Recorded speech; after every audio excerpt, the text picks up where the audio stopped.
केरी बोलते हैं बब्बर शेर, यानी आम शेरों से भी तगड़ा जो शेर होता है वो केरी होता है। और गजराज हाथियों का भी राजा, यानी सबसे तगड़ा।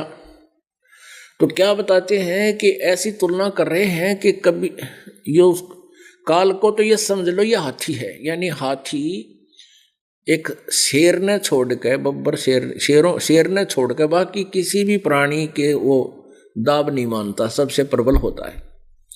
तो ये काल को तो समझ लो हाथी है। और कबीर परमेश्वर के इस नाम को जो मंत्र तुम्हें दे रखा है, इस दास ने भी आपको दे रखा वो मंत्र, सतनाम और फिर सार नाम, उसको समझो वो केहरी है, बब्बर शेर है। तो जैसे कहीं से शेर दहाड़ मार दे और हाथी वहां से जा रहा हो, तो हाथी इतना भयभीत हो जाता है उस शेर की दहाड़ से, वो भाग लेता है और लीद कर देता है, टट्टी कर देता है, इतना घबरा जाता है शेर की दहाड़ से। तो यहां क्या बताते हैं, केरी नाम कबीर का ये विषम काल गजराजे, विषम माने दुखदाई, यू काल भी बहुत शक्तिशाली है, हाथी समझ लो। दादू भजन प्रताप से ये भाग्य सुनत आवाज, आप भक्ति करोगे तो आपके परमात्मा द्वारा दिए गए मंत्र से इतना भयभीत हो जाएगा यह काल, ऐसे भाग जाएगा जैसे हाथी लीद कर जाता है शेर की आवाज सुन के। पल एक नाम कबीर का दादू मन चितलावे, अस्थि के असवार को स्वान काल नहीं खावे। अब कितनी तुलना, कितना अच्छा जो है ना उदाहरण दिया है परमात्मा की महिमा। और तो बता कैसे सकते हैं, वो तो अपरंपार महिमा है, हम समझ नहीं पाते, कुछ एग्जाम्पलों से हमें समझाया जा रहा है महापुरुषों के द्वारा जो परमात्मा से परिचित हुए हैं। क्या बताते हैं, पल एक नाम कबीर का दादू मन चित लाए, हाथी के असवार को स्वान काल नहीं खावे। जिस पुण्यात्मा को परमात्मा का ये यथार्थ जाप इस दास से प्राप्त हो गया, और यही मंत्र इन महान आत्माओं को दिया था, आदरणीय दादू जी को, आदरणीय गरीबदास जी को, आदरणीय नानक जी को, आदरणीय मुलुकदास जी को, आदरणीय धर्मदास जी को, आदरणीय गीसा दास जी को, आदरणीय रामानंद जी को, इन सब को यही मंत्र दिया था जो दास आपको दे रहा है। सतनाम जो 2 अक्षर का होता है, एक नाम और है जो सत, जिसको सार नाम कहते हैं। इस नाम को जिसके पास ये नाम है, कहते वो इतना सुरक्षित हो गया, इस काल की रीच से, रेंज से बाहर हो गया, इसकी रीच से बाहर हो गया, इसकी पहुंच से बाहर हो गया। जैसे हाथी के ऊपर बैठे व्यक्ति को, हाथी पर असवार व्यक्ति को कुत्ता हानि नहीं पहुंचा सकता, स्वान हानि नहीं कर सकता, किसी प्रकार भी नहीं कर सकता, हाथी को भी नहीं कर सकता, और ऊपर बैठे को तो बहुत, उसकी पहुंच से बहुत दूर हो गया। तो यहाँ दादू साहब जी और सभी परमात्मा से परिचित वो महान आत्माएं ये प्रमाणित कर रहे हैं कि आप जी जो परमात्मा कबीर जी की शरण में आ गए हो, ये सतनाम मर्यादा में सिमरण कर रहे हो, सारनाम, सतनाम से भी आप सुरक्षित हो, प्रथम मंत्र से भी, क्योंकि उस 7 मंत्रों में प्रथम और लास्ट परमात्मा का मंत्र उतना ही काम करता है, आपकी सुरक्षा का भी काम करता है। और बीच के मंत्र हैं जो आपको यहाँ की जो ऋण उतारना है, यहाँ की सुविधाएं आपको प्राप्त होंगी उसके लिए होता है। फिर सतनाम है आपके मोक्ष के लिए होता है, इसका भी अलग से क्रिया होती है, इसका अलग से इसका महत्व है। तो क्या बताते हैं, पल एक नाम कबीर का दादू मन चितलावे, अस्थि के असवार को हो स्वान काल नहीं खावे। परमात्मा का नाम जिसके पास है वो ऐसा सुरक्षित हो गया जैसे हाथी पर बैठ गया हो और कुत्ता उसको हानि नहीं कर सकता। समान तो समझो काल है, और आप जी हाथी के असवार हैं। परमात्मा के नाम पर आप बैठ गए। अब क्या बताते हैं, सुमरत नाम कबीर का कटे काल की पीर। कबीर परमात्मा के सिमरण, सच्चे नाम का सिमरण करने से काल के द्वारा दिए गए कर्म दंड की पीड़ समाप्त हो जाती है, वो दुख नष्ट होने लग जाता है। दादू दिन दिन ऊंचा होवे परमानंद सुख सीर। परम आनंद, इस स्मरण से, परमात्मा के मंत्र से कहते हो परमानंद में आपका जो है ना साझा हो जाएगा, सीर हो जाएगा, आप वहाँ के वासी हो जाओगे। उस परमानंद सुख में सीर आपका जो है ना हिस्सा हो जाएगा, अर्थात आप सतलोक के वासी हो जाओगे। दादू नाम कबीर की जय कोई लेवे ओटे। तिनको कभू लागे नहीं ये काल वज्र की चोटे। दादू साहब जी कह रहे हैं कि कबीर परमात्मा की के नाम की जिसने आड़ ले ली, कबीर जी की शरण में जो आ गए, उनको काल के वज्र होता है जैसे बहुत भयंकर परमाणु बम समझ लो, कैसे ऐसा अटैक काल आप कर देता आपके ऊपर सूक्ष्म रूप से, जैसे किसी का हार्ट अटैक कर दिया, कितने दुर्घटना करवा दी, 1 सेकंड में नाश कर देता है। कहते फिर उसके निकट ये काल ऐसी नहीं कर सकता आपके साथ। किसके साथ? जो उनकी मर्यादा में रहेंगे। दादू नाम कबीर की जय कोई लेवे ओटे, यानी कबीर जी की जो शरण में आ गए हैं, तिनको कभू लागे नहीं काल वज्र की चोट। अब कैसी तुलना कर रहे हैं परमात्मा कबीर जी की। और संत सब कूपे हैं केते जरीता नीर।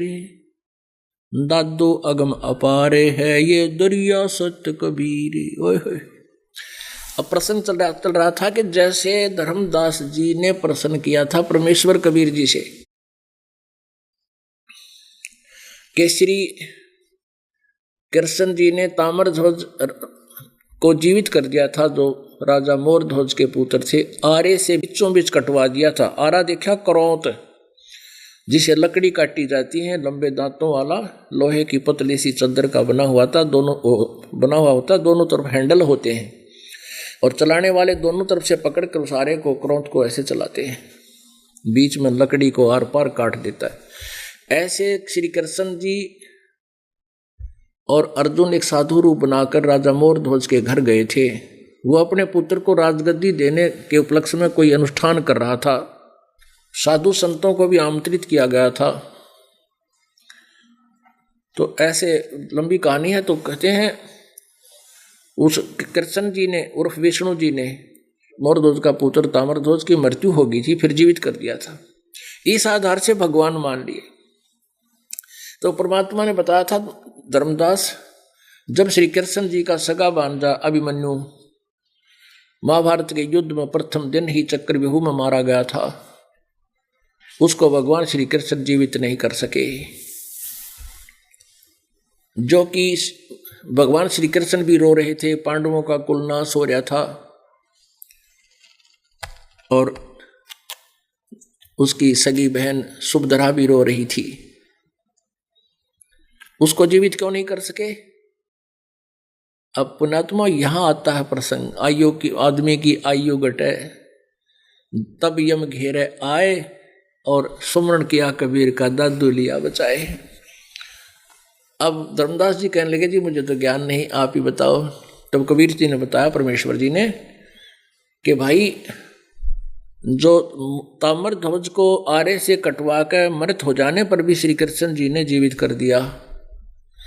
इतनी पावर है इन भगवानों के पास, इन प्रभुओं के पास। लेकिन अभिमन्यु की आयु शेष नहीं थी, उसकी इतनी ही आयु थी, यही प्रारब्ध था, ऐसे इसने मरना था। इसलिए श्री कृष्ण उसकी आयु एक्सटेंड नहीं कर सका। अपना तो यहां दादू जी कह रहे हैं, और संत सब कूप हैं। कूप माने कुआ, वेल। और संत सब कूप हैं ये केते जरीता नीर, जरीता नीर माने झरना, और दादू अगम अपार है ये दरिया सत्य कबीर। अब छोटे मोटे चमत्कार तो कहते हैं सभी संत कर देते हैं, वो भी ईश्वरीय पावर को पहले संग्रह करते हैं, उस भगवान की ही भक्ति करते हैं, फिर उससे करामात दिखाते हैं। और संत सब कूप हैं और केते जरीता नीर, कुछ अत्यधिक संत तो ऐसे समझो कुएं कैसे थोड़ी बहुत राहत पीन पीन का पानी पीन की दे सकते हैं, लेकिन सिंचाई के काम नहीं आ पाओगे। और केते जरीता नीर, कितने कुछ ऐसे हैं जो झरने गिरते हैं, वो कुछ क्षेत्र में ही राहत दे पाते हैं। और कहते हैं दादू अगम अपार है दरिया सत कबीर, जहाँ भी जाओ उसे कितनी नहर निकाल लो, उससे किसी तरह ट्यूबवेल सिंचाई कर लो, कहते हैं किसी तरह सिंचाई कर लो। तो ऐसे पूर्व छोटे मोटे संत और भगवानों में भी पावर है, जो भी छोटी मोटी राहत आपको दे सकते हैं, लेकिन कबीर जी के समान नहीं। यानी एक उदाहरण रूप से समझाया है, बहुत अच्छा उदाहरण दिया है। और संत सब कूपे हैं केते जरीता नीर, दादू अगम अपारे है ये दरिया सत्य कबीर। दरिया यानी रिवर है, ये रिवर। अब ही तेरी सब मिटाए ये जन्म मरण की पीर, श्वास उश्वास सोमर ले दादू नाम कबीर। सांस उश्वास से, श्वास बाहर छोड़े, उश्वास उल्टा ले हुए, कहते इस प्रकार का वो सिमरण है दादू कबीर जी द्वारा दिया हुआ मंत्र, उसका श्वास उश्वास में सिमरण कर ले। इससे तेरी जन्म मृत्यु का जो दुख है इसी जन्म में समाप्त हो जाएगा। ये इतना जो ना कीमती मंत्र है, इतनी वैल्यू है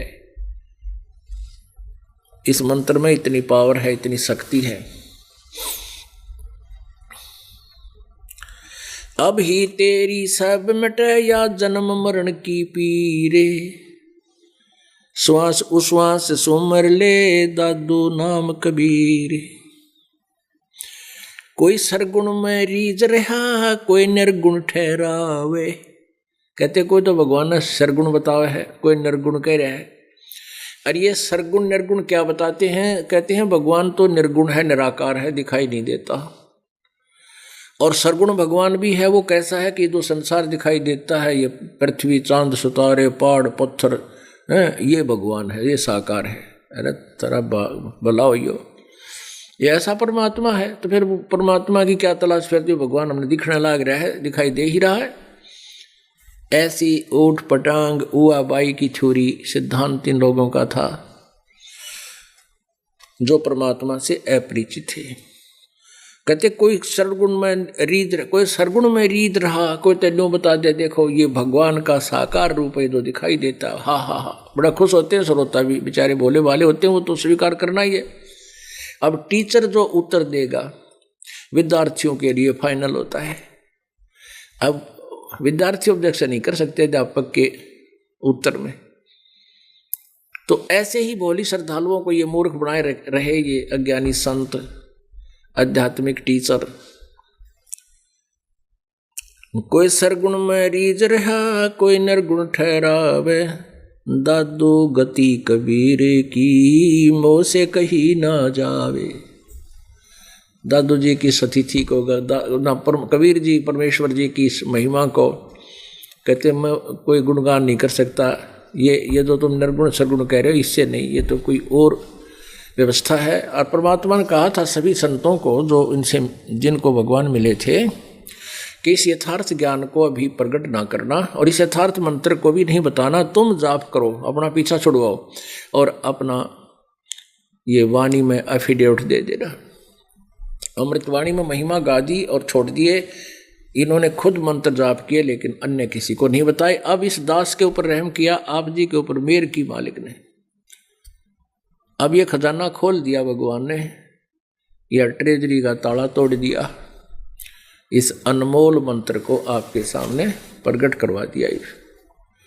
धर्मदास जी से भी कहा था, धर्मदास तो लाख दुहाई, ये मूल ज्ञान कहीं बार न जाई। मूल ज्ञान बाहर जो परही, बिचली पीढ़ी हंसनी तरही। मूल ज्ञान को तब तक छुपाई जब तक द्वादश पंथ ना मिट जाए। अब इसको यहां तक छुपा के रखना था, मूल ज्ञान को, यथार्थ ज्ञान को। वैसे तो लिखा हुआ था भगवान की वाणी में, संतों की वाणी में भी लिखा हुआ है, लेकिन वो समझ नहीं सका कोई। उन्होंने खुद विश्लेषण इतना किया नहीं जानबूझकर, क्योंकि उस समय भगवान इस महिमा को कोई सुनने तैयार नहीं था। कोई न्यू कह दे कबीर काशी वाला दानक भगवान है, वो दुल्हा प्रभु है, तो खुद बिना सुने थे। ये भी परमात्मा कबीर जी की ही लीला थी, नहीं तो किसी ना किसी को बताया भी जाता ये मंत्र, तो कोई सुने नहीं था। इसलिए संतों ने अपनी महिमा, परमात्मा की महिमा ही सुनाते रहे, और यथार्थ मंत्र मालिक के आदेश से किसी को नहीं दिया, स्वयं जाप करते रहे। दादू नाम कबीर का सुन के कापे काल। परमेश्वर के यथार्थ मंत्र के की महिमा से सुनते ही इसका कहते हैं काल भी किसी ब्रह्मांड का मालिक थर थर कांपने लग जाता है। नाम भरोसे नर चले भाई होए न बाका बाल। कबीर परमात्मा के इस मंत्र के आधार से दो चलेगा तो कहते फिर उसका ये काल कुछ नहीं बिगाड़ सकता, उसकी कोई हानि नहीं कर सकता। जिन मोह को निज नाम दिया सोए सतगुरु हमारे। दादू दूसरा कौन है ये कबीर सिरजनहार। अपने आत्मा जो प्रसंग चल रहा है हम उसी पर आते हैं। अब वो गोपाल दास जी दादू पंथी थे, वो संतों की वाणी के रहस्य को खूब जानते थे। गरीबदास जी ने जब परमात्मा की महिमा को सुनाना प्रारंभ किया, हम सुल्तानी नानक तारे दादू को उपदेश दिया। जात जुलाहा भेद न पाया वो काशी माहे कबीर हुआ। ये वाणी सुनते ही गोपाल दास की छाती धड़की, कलेजा धड़किया को हम सुल्तानी। गरीबदास जी कहते हैं हम सभी को, मैं और कौन, अब्राहिम सुल्तान अधम और नानक, श्री नानक साहिब जी जो सिख धर्म के प्रवर्तक, इनको भी परमात्मा पूर्ण ब्रह्म जिंदा के महात्मा के रूप में बेई नदी पर मिले थे। पश्चिमी पाकिस्तान के सुल्तानपुर शहर के साथ से बेई नदी बह रही है और वहाँ सुल्तानपुर नगर शहर के नवाब के यहाँ नानक साहिब जी, आदरणीय नानक साहिब जी वहाँ मोदी खाने में नौकरी करते थे। प्रतिदिन सुबह सुबह स्नान करने बेई नदी पर जाते थे, गर्मियों के दिन थे। परमेश्वर भी काशी में उसमें सहस्री प्रेजेंट थे। वहाँ से अंतर्ध्यान हुए, यहाँ जिंदा महात्मा का रूप बना करके नानक साहिब जी को मिले और यथार्थ ज्ञान से परिचित कराया। काफ़ी देर डिस्कस होने के बाद फिर नानक साहिब जी की आत्मा को सचखंड में लेकर गए। सचखंड में सारी व्यवस्था ऐसे ही जैसे दादू जी और गरीबदास जी को दिखाया था, ऐसा ऊपर का सारा दिखाया। 3 दिन के बाद तीसरे दिन नानक जी वापस छोड़ दिए। महान के शहर के लोगों ने और नानक जी के रिश्तेदार यानी बहनोई ने, बहन ने, जो वहाँ रहते थे सुल्तानपुर में, ये मान लिया था कि नानक जी तो दरिया में डूब कर मर गए, क्योंकि नानक जी ने दरिया में स्नान करने के लिए डुबकी लगाई थी और परमात्मा उनके निकाल कर शरीर को किसी और स्थान पर ले गए थे।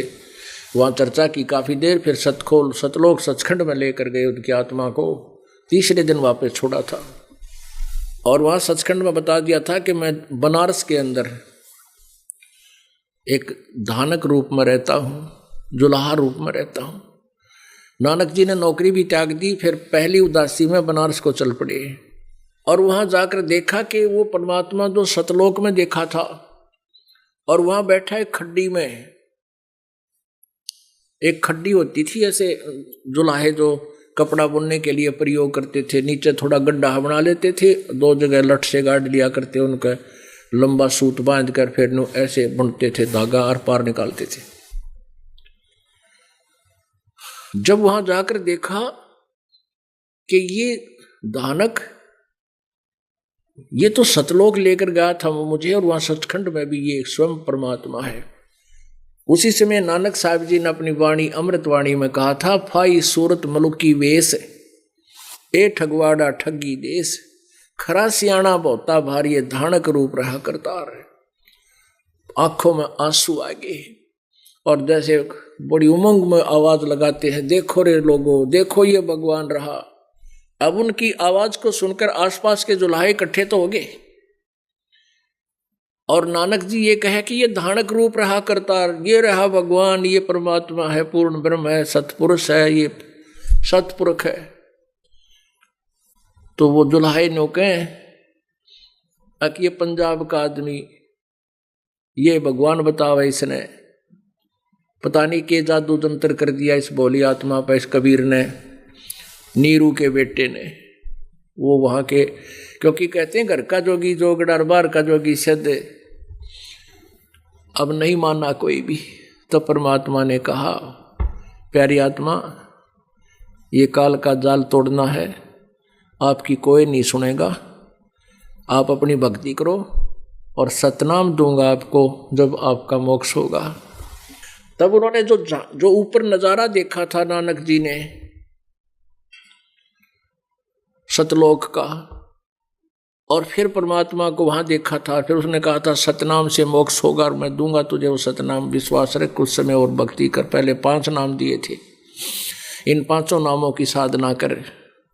वो 5 नाम वो नहीं है जो राधा स्वामी वाले और ये जय गुरुदेव वाले देते हैं या ना, वो 5 नाम और हैं, ये दास देगा जो अब 7 बना कर दिए जाते हैं।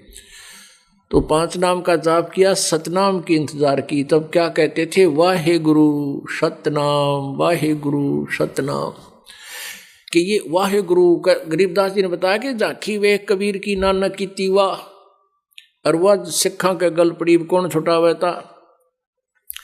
अब नानक जी ने तो वाहे गुरु कहा था परमात्मा को सतलोक में देखकर, जो यहाँ गुरु रूप में भी उनके वही भगवान थे, दोनों ही रूप वही थे। तो वाहे गुरु वाह गुरु, यानी किसी की प्रशंसा करते हुए वाह वाह करते, एक ये संकेत है किसी की प्रशंसा करने का। वाहे गुरु और सतनाम, ओ हो सतनाम बिना मोक्ष हो ही नहीं सकता। तो तब कहते हैं सिखा ने वो वाहे गुरु सतनाम गोठ लिया, लेकिन वो सतनाम 2 अक्षर का है, उसका पता नहीं।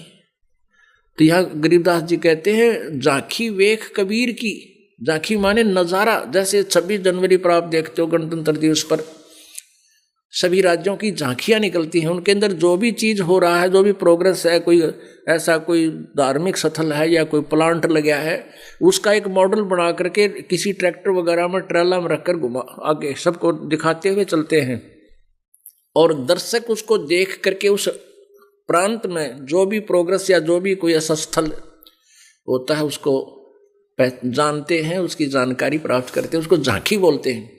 कि या महाराष्ट्र की झांकी या हरियाणा की झांकी या पंजाब की झांकी आ रही है। तो ऐसे पर गरीबदास जी कहते हैं झांकी वेख कबीर की, यानी सतलोक की झांकी वेख, वहां का नजारा देख कर नाने की तीवा, अरे वह सिखा के गलपड़ी कौन छुटावे था। रोहतक एक गुरुद्वारा है दुर्गा भवन के साथ भिवानी रोड पे, तो वहां पर एक खरेतीलाल अरोड़ा वहां का पुजारी था, वह उसमें गुरुद्वारे में जाता था, और वो हमारा एक भक्त है, उसकी रेलवे रोड रोहतक में दुकान थी, अब तो दिल्ली रहने लग गया। मैं वहां बैठा था उसकी दुकान पे शटूल से पे, और उधर से उसी समय वो आ गया खरेतीलाल अरोड़ा किसी कामवश उसी की दुकान पे। उसने भगत ने बैठा लिया, कहा जा बैठो भगत जी, और बता गया हमारे गुरुजी हैं। फिर हमने उनसे चर्चा की और मेरे को बताया कि ये गुरुद्वारे में सेवा बहुत अच्छे ग्रंथ के पाठी भी रहे हैं और बहुत अच्छे ग्रंथी हैं। तो मैंने खरातीलाल अरोड़ा जी से पूछा कि आप क्या नाम जाप करते हो। कौन सा मंत्र मोक्ष का जपते हो? वो कहने लगे वाहिगुरु वाहिगुरु वाहिगुरु वाहिगुरु, सतनाम श्री वाहिगुरु। मैंने कहा ये तो नाम जपने का नहीं है, नानक जी तो कोई और नाम जपते थे। और वो दिखाया प्राण संगरी में कि देखो ये 2 मंत्र का 2 अक्षर का मंत्र है। प्राण संगरी मेरे पास थी। वो कहने लगा ये तो साढ़े गुरुआ ने जपना था, वो 2 अक्षर वाला था, असी नहीं जपना। और मैंने कहने बोला मैंने 40 वर्ष तक गुरुद्वारे की सेवा की है, मैं ग्रंथी और पाठी रहा हूं, और कोई नाम नहीं, वाहिगुरु वाहिगुरु। नो कहेगा उठ कर चल पड़ा, सुनी नहीं एक भी। अब गरीबदास जी कह रहे हैं झांकी वे कबीर की नानक की तीवा, और वह सिखा के गलपड़ी कौन छुटावे था।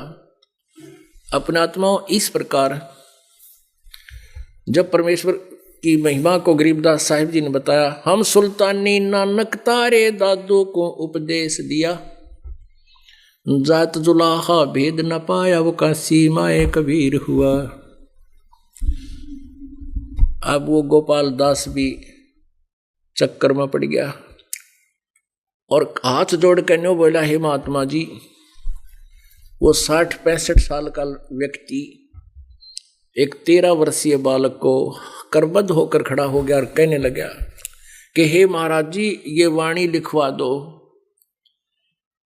और मैं लिख सकता हूँ, क्योंकि बानिए के घर का जन्म था, वो अपनी लिख लिया करते, फारसी भाषा जानते थे, 5-4 क्लास पढ़ रहा होगा।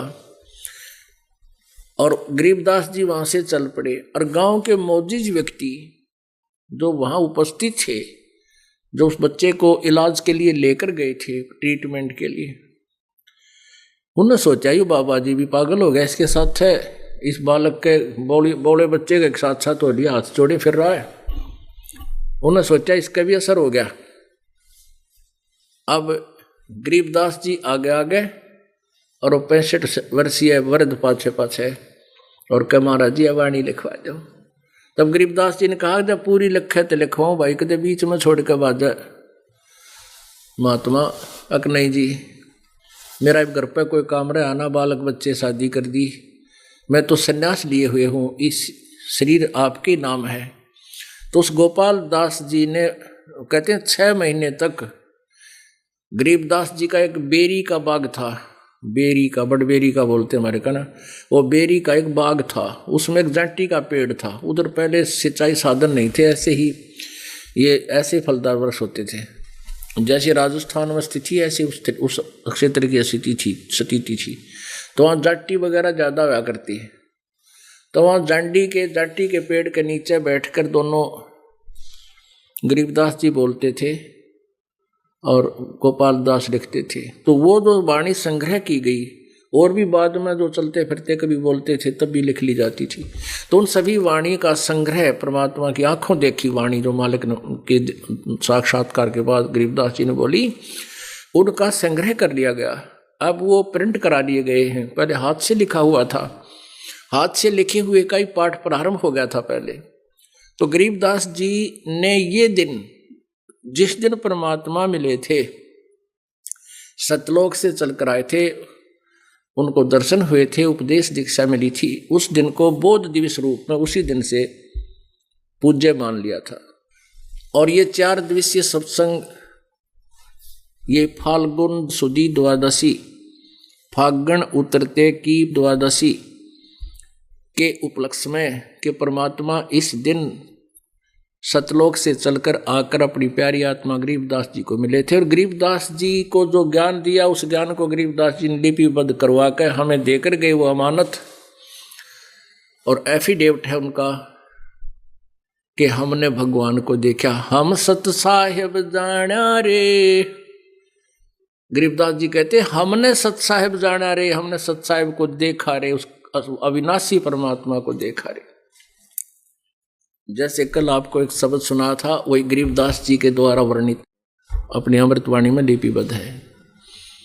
मैं तो दे दी है बालम बैरेनु, मैं तो दे दी है बालम बैरेनु, मैं तो दे दी है बालम बैरे नू, मैं तो दे दी है बालम बैरे नू। संसारी दी गल्लां चिन्हे, ना बूझे शब्द जो गहरे नू। संसारी दी गल्लां चिन्हे, ना बूझे शब्द जो गहरे नू।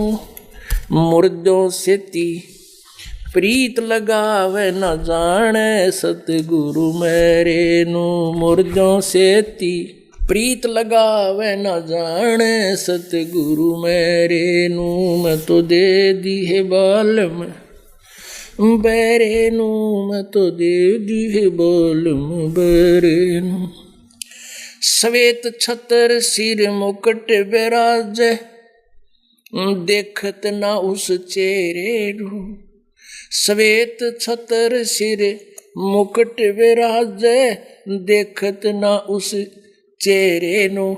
ऊंची थलियां खेती बोवे, ये भूल गए निज डेरे नू।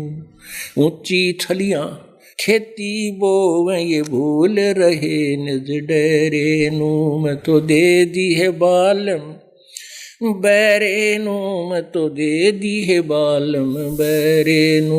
मैं तो दे दी ये संसार समझदा नहीं, कहंदा श्याम दोपहरे नू। ये संसार समझदा नहीं, कहंदा श्याम दोपहरे नू। गरीब दास ये वक्त जात है, रोगे इस पैरे नू। गरीब दास ये वक्त जात है, रोगे इस पैरे नू। मैं तो दे दी है बालम बैरे नू, मैं तो दे दी है बालम बैरे। ये संसार समझदा नहीं, कहंदा शाम दोपहरे नू। ये संसार समझदा नहीं, कहंदा श्याम दोपहरे नू। गरीब दास ये वक्त जात है, रोगे इस पैरे नू। गरीब दास ये वक्त जात है, रोगे इस पैरे नू। मैं तो दे दी बालम बैरे नू, मैं तो दे दी है बालम बैरे नू। आदरणीय गरीबदास साहिब जी परमात्मा की महिमा को आंखों देखकर उनसे परिचित होकर साक्षात्कार करके क्या बताते हैं कि काल ने ये मन रूपी एजेंट, अपना एजेंट छोड़ दिया आत्मा के साथ। आत्मा को भयभीत डरा धमका के रखता है, बुरे काम पर शीघ्र लग जाता है, स्वीकार कर लेता, आत्मा इसका अनुसरण करती रहती है। और जो अच्छा काम का समय आता है, सत्साधना का जो समय आता है, कोई संत भक्त परमात्मा का आकर बताता है तो ये बिल्कुल नहीं मानता है और 100% खड़े कर देता है। आत्मा परमात्मा से पुकार करके कह रही है कि भगवान मैं तो इस मन के साथ बांध दी, यू बहरा है। बहरा कैसे? अब जैसे एक भगत कह रहा था, मैंने अपने मित्र से कहा कि चल सत्संग है बरवाले में जाऊंगा, चलोगे? मैं बोला टाइम को ना, यूं कह कर निकल गया। और थोड़ी दूरी पर वो कोई वैसे ही बात कर रहे थे कि वहाँ एक गांव में रागनी होंगी, कंपटीशन होगा, कोई खेल तमाशा होता है। वो तो आपस में बतला रहे थे, उसके कान जाकर ने बोला अरे वो क्या है, क्या बताना मुझे, कहाँ होगा वो? उन तो पूरा एड्रेस ले, टाइम ले और वहाँ पहुँच गया। और अच्छी बात न बताओ, न कहना किसने देखा है, टाइम को नहीं। कहते हैं यदि किसी को कहे कि ये साधना कर लो, दूसरी त्याग दो, कति नहीं मानते। अच्छा कहते संसारी दी गल्ला चीने ना बूझे शब्द जो गहरे नू। अब जैसे कोई एक साधना कर रहा है, कोई मंगलवार का व्रत रखा है, उसने कोई न कह देना शुक्रवार का तो बहुत लाभदायक है, वो भी शुरू कर देगा। अब जैसे कोई किसी का छोटा मोटा रोग है, कोई वैसे कोई हरारत है शरीर में, पड़ोसन आवेगी नो कहेगी बाहर लीका कर दे, उसी समय उठा कर उसका जंतर मंत्र फट कर दे। और कोई नो कहते नचाकर ये शास्त्र बतावे, भगवान बतावे और संत बतावे, या साधना कर ले, नो को ना करे। तो क्या बताते हैं, संसारी दी गल्ला चीने ना बूझे शब्द जो गहरे नू, यानी गूढ़ ज्ञान को नहीं सुनना चाहता। मुर्दों से ती प्रीत लगावे न जाने सतगुरु मेरे नू। जैसे कोई बाबा जी मर गया, वो संत गांव में रहा करता था, वो मृत्यु को प्राप्त हो गया, उसकी समाधि दे दी, ऊपर उसका यादगार बना दी और उस समाधि ने पूजन लाए, उसकी मूर्ति धर ली, वह मूर्ति पूजन लगे। या पितरों की पूजा, भूतों की पूजा। तो क्या बताते हैं, ये मुर्दों से ती प्रीत लगावे, जो मर गए चले गए, जो कुछ कर्ण के अंधरण के, उन न पूजें। न जाने सतगुरु मेरे नू, पुणात्मा जैसे कोई वैद्य था और वैद्य की मृत्यु होगी, और बढ़िया वैद्य था, अच्छी दवाई देता था, रोग नाश कर देता था। अब उस मूर्ति का आगे जाकर कोई प्रार्थना करे, रोग कटने की आशा रखता है, कितना बुद्धिमान हो सकता है वो तो एक मूर्ति है वैद्य की, वैद्य नहीं है वहां पर, वो बोल सकता ना सुन सकता, ना रोग समझे, ना दवाई बता सकता। तो जिस वैद्य की मूर्ति आपने देखी, ऐसा ही वैद्य कोई जीवित ढूंढो। ऐसे ही जिन भगवानों की, जिन संतों की तो मूर्ति पूजन लाग रहे हो, उन संतों से कुछ नहीं होई, उन मूर्तियों से। उन जैसा ही संत कोई ढूंढो, खोजो और वहां जाकर उसे उपदेश लो जब रोग कटे। परमात्मा कहते हैं पर्वत पर्वत में फिरा कारण अपने राम, राम कैसे संत मिले जिन सारा सब काम, राम जैसे संत मिले। तो यहां गरीबदास जी कहते हैं, संसारी दी गल्ला चिन्ह ना बुझे जो गहरे नू, और मुर्दों से ती प्रीत लगावे ना जाने सतगुरु मेरे नू। जीवित गुरु जी से तो प्यारी नहीं, और मरे हुए की पूजा करें। श्वेत छतर सिर मुकुट विराजे, देखत ना उस चेहरे नू। साकार परमात्मा का प्रमाण दे रहे हैं कि उस परमात्मा के ऊपर श्वेत छत्र है और सिर पर मुकुट है मालिक के सतलोक के सिंहासन पर। श्वेत छतर सिर मुकुट विराजे, देखत ना उस चेहरे नू। ऊंची थलियां खेती बोवे ये भूल रहे निज डेरे नू।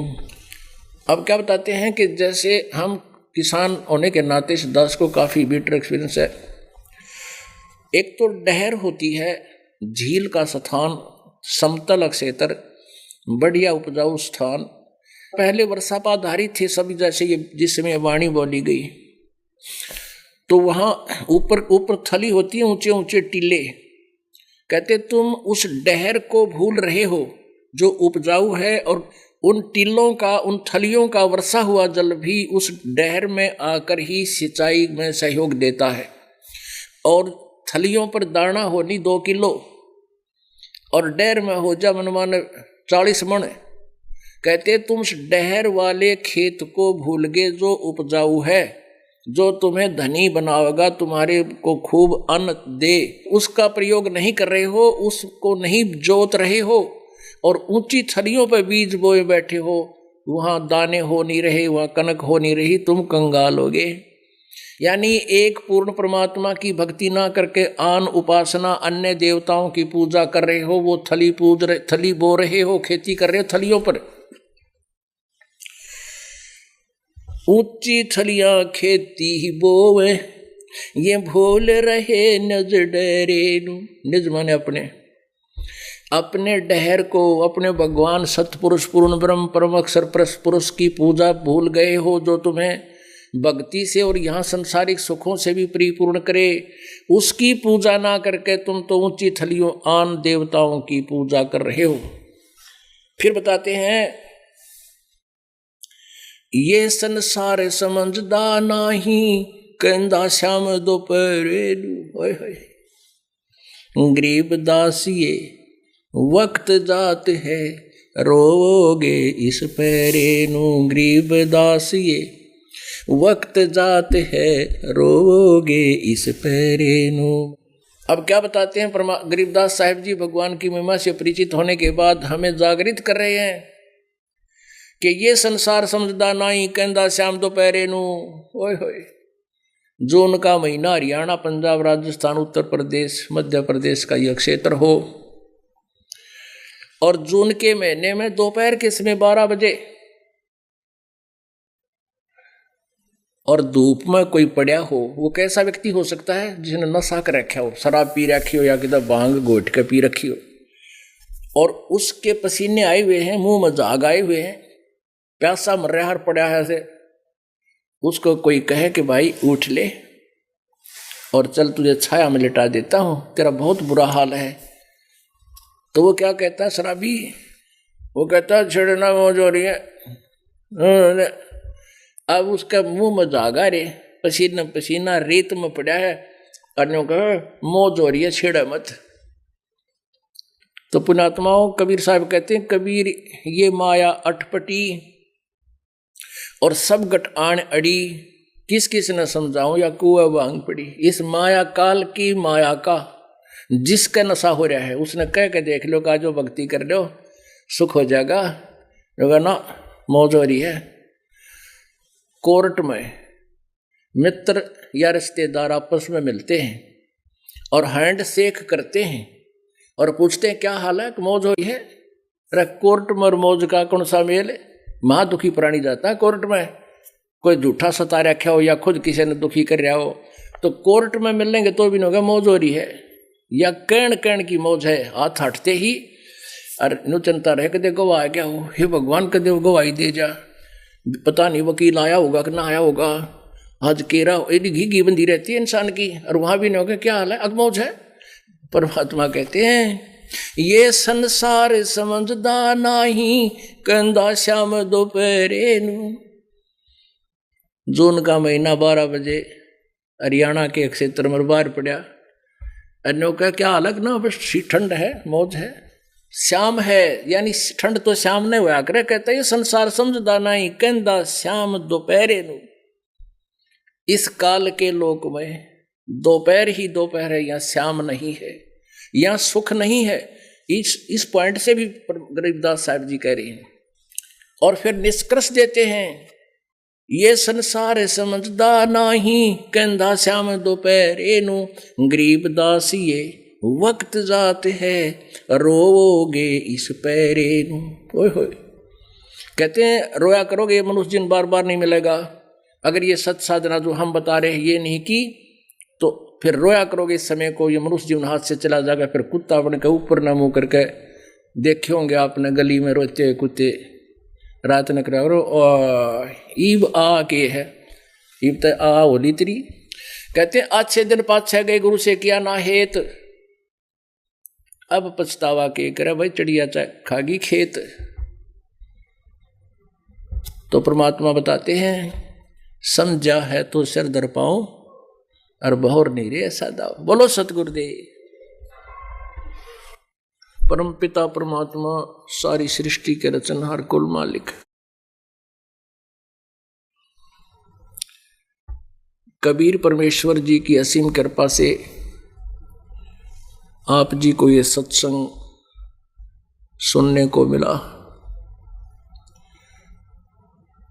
गरीबदास साहिब जी को परमात्मा स्वयं सतलोक से चलकर आकर गांव छुडानी, जिला जज्जर, हरियाणा प्रांत, भारतवर्ष की पावन भूमि पर मिले।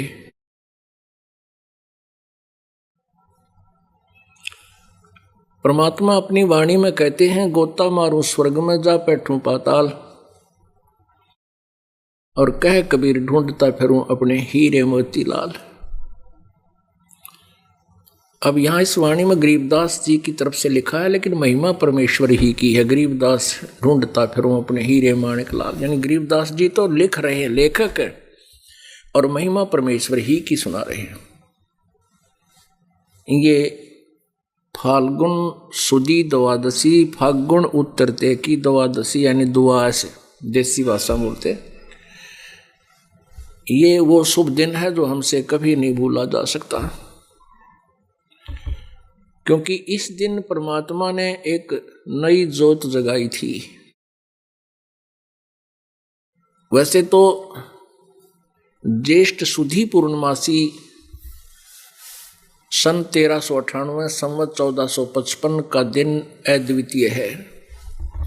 उस दिन परमेश्वर स्वयं चलकर आए थे और 120 वर्ष तक यहाँ एक जनसाधारण की तरह रहकर तत्वदर्शी संत की भूमिका की थी।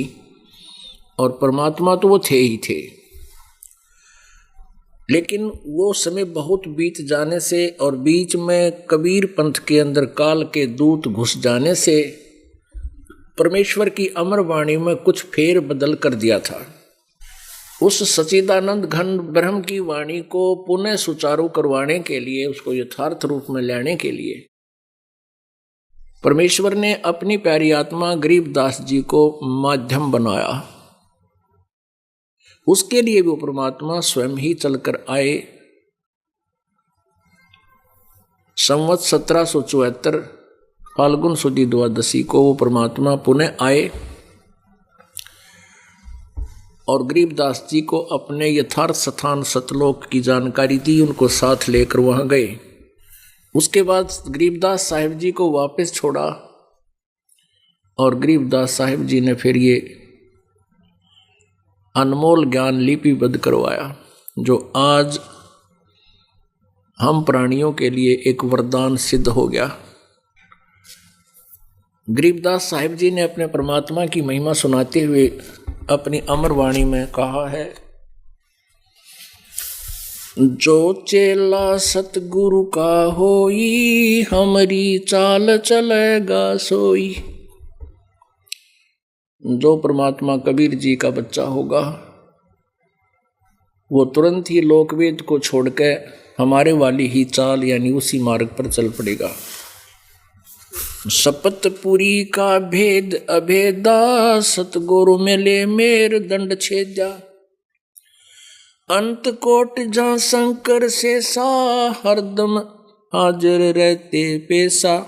ब्रह्मा विष्णु गिने न जाई, कृष्ण जहाँ करे करीला।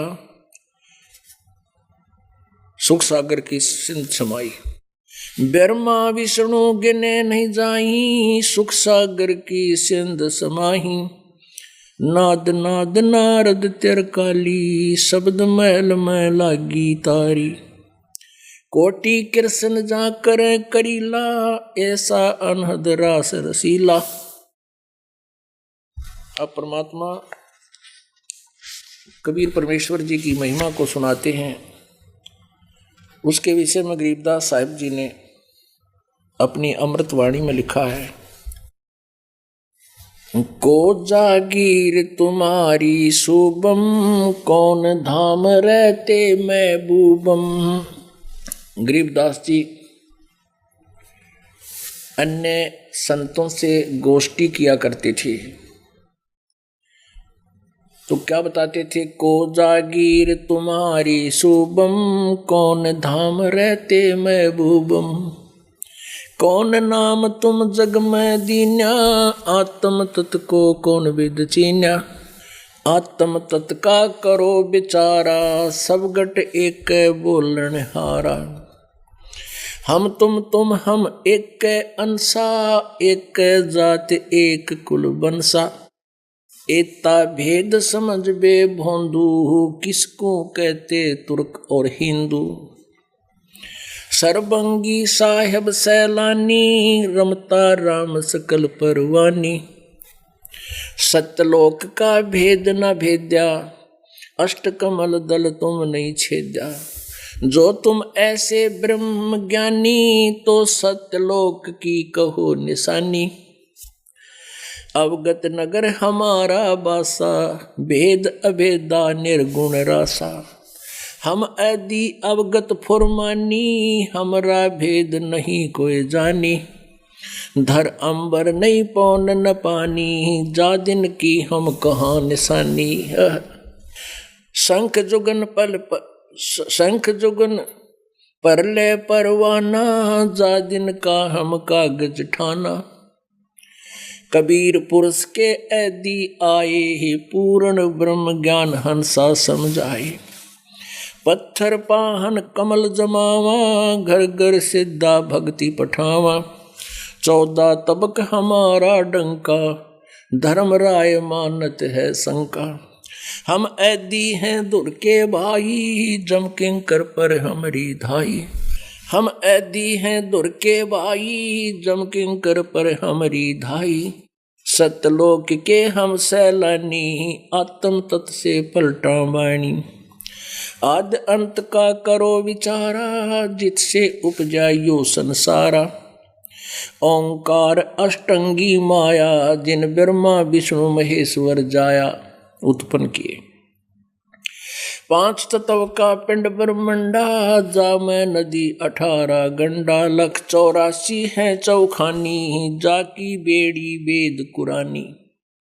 तुम कौन राम का जपते जापम, तात कटे ना तीनों तापम। तामस करे करो दी कौआ, अमी खीर चाख्या नहीं मऊआ। तुमरा राम निरंजन नाती, ताते हम तुम में है भांति। अनंत राम अयोध्या में आए, सो दशरथ के पूत कहाए। रघुवंशी राजा थे भाई, 3 लोक जाकी ठकुराई। कोट राम गए लंका तोड़ी, ताको लखीन अवगत डोरी। आदि राम कबीर सरबंगी, अवगत अस्थिर अचल अबंगी। यो 52 अक्षर विस्तारा, आदि राम का भेद नियारा। रमता राम लख परवानी, सत्य पुरुष की कहूँ निशानी। ब्रह्म भक्ति ना की जो भाई, तुम हो जम की फर्दी माही। कौन मुक्ति के हो तुम वासी, भ्रम वेद में पड़े हुलासी। या शब्दी का जाने भेव, आप करता आप देव। आगे अदल सरी की चौकी, कैसे उतरो घाटी ओखी। हमारी चाल विहंगम बीना, शब्द मैल रहते लोलीना। कबीर पुरुष ने आन जगाया, गुज वस्तु का भेद लखाया। जनदास गरीब कहे नर लोई, राम मिले से